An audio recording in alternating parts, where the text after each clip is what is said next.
Hello everyone, welcome to my Java tutorial. And in this tutorial, I'll be teaching you inheritance. So let's begin. Now, consider this class which I've created. I've created a class C1 which is having two integer variables, and I've assigned some values to it. And also it is having two methods M1 and M2. Okay.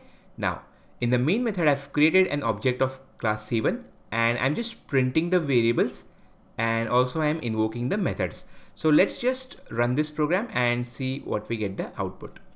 And yes, as you can see, we get the output as expected because the value of A is 10, value of B is 20, and also the methods are executed properly. Okay, so this is done. Now, what if I want to create another class which will have all the contents or all the members and methods of C1, and apart from that, it will have something of its own, right? So I want to create a class, let's say class C2, and this class should have all the member variables and all the methods of C1, and apart from that, it should have some member variables and methods of its own. So how do I do that? I'll probably copy this entire stuff and paste it over here, and then I'll add some other variables which will be of C2. Okay, so let's say C is equal to 30 and int D is equal to 40. Okay, and I'll also create two more methods. Okay, M3 and M4. Okay, and internally I will write of C2, C2, C2 and C2. Okay, so I've created two more methods and two more variables, right? So this is the way I would normally do it, right? So I wanted all the contents of C1, and I want to add some extra part which will be of C2. Okay, so in this C2 class, I'm having all the contents of C1 as well as some extra things of C2, right?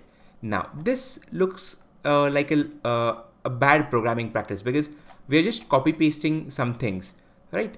And for solving this issue, Java has provided us the concept of inheritance. So what inheritance does is it allows new classes to be derived from existing classes, right? So we don't have to do all this. So what we have to do is we just have to write the new things which we want to add, okay, and remove the existing things. Okay, so how do we get these things into our class C2 then? Because these are two different classes, right? So yes, Java has a facility for it, and it is inheritance. And how do we inherit from a class?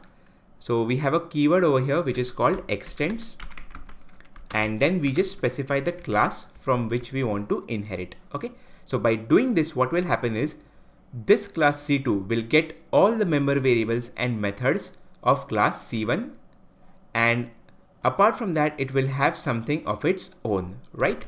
So at the end, we can say that this class C2 is having all the four variables A, B, C, and D, and all the four methods M1, M2, M3, and M4. So let's just run this program to check if we are right.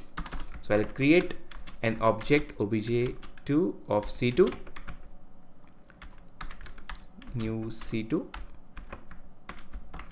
Okay, and I'll just do the same things again. Okay, I'll try to display all the values of the variables. So A, B, C, and D, and also I'll invoke the methods obj2.m1. Okay, and similarly M2, M3, and M4.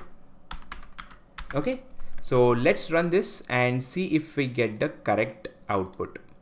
Okay, yeah, and yes, the object should be obj2. Yes, now it should work. So let's run this, and yes, as you can see, we got the correct output.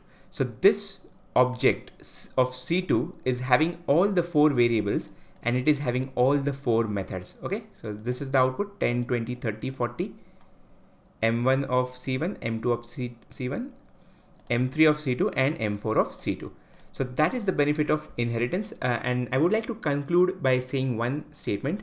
The main purpose of inheritance is code reusability. Okay, so as you can see here, we have just reused some existing code into our new code, right? So that is the benefit of inheritance. So thank you for watching. See you in my next tutorial.